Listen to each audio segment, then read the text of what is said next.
Hey everybody, this is the video basically on Common Core standards. I cruised around the website and first question was explain which Common Core resources seemed valuable and why. First thing was I liked some of the definitions of you know the Common Core standards are there for to elevate things for college and the workplace. So that kind of was a good foundation for what I was kind of looking for when I was cruising around. I like the one article on the 5 things every teacher should be doing to meet the Common Core state standards. Um, I like the five things that they went over. The high level text-based discussions, focus on process, not just on content.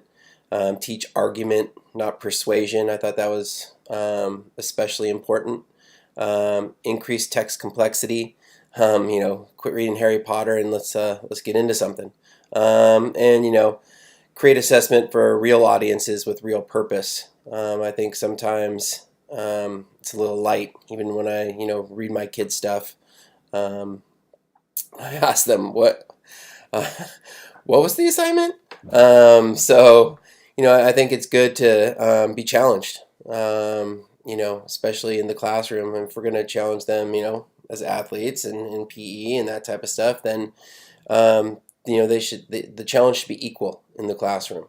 Um, Basically, why wouldn't I use any of this? Well, I like the saying "you got to do you," and I kind of like the fact that there is no Common Core for PE in a way that you can do the things that you're good at, that gets the kids and keeps the kids motivated. I think there's something to be said um, for continuity. I like the idea of standards, no doubt, but I also like that freedom and flexibility issue as well. Not that I don't have any skin in the game, but it's coming from a coaching side. I think it's once you know what you're good at, it's good to stay in your lane sometimes. Um, I think one of the other things that I liked was the California Spotlight was something that anytime you can network and resource with other teachers, I think it's important. We do the same thing as coaches. At conventions, and call your other friends up and see what they're doing and how they're doing it. So I thought the website was really good. Um, Explain why none of it seemed valuable to you. I think I did that already. I think it's one of those things where you know you keep one thing on one side and one thing on the other.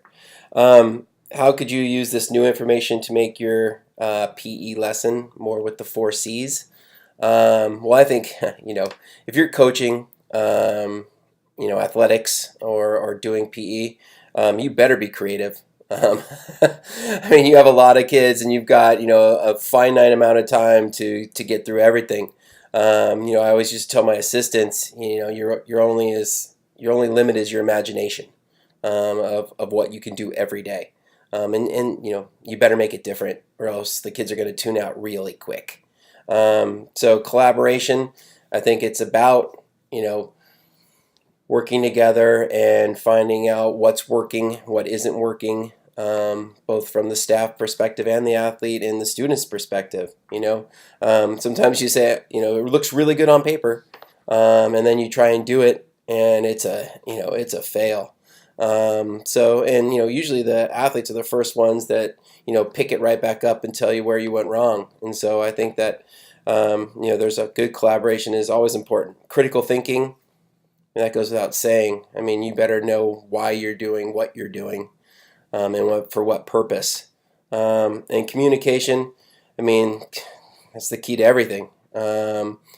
Communication among the athletes, communication with yourself, communication, um, you know, throughout your entire program, class, whatever you're running, whatever you're doing. The ability to communicate is essential.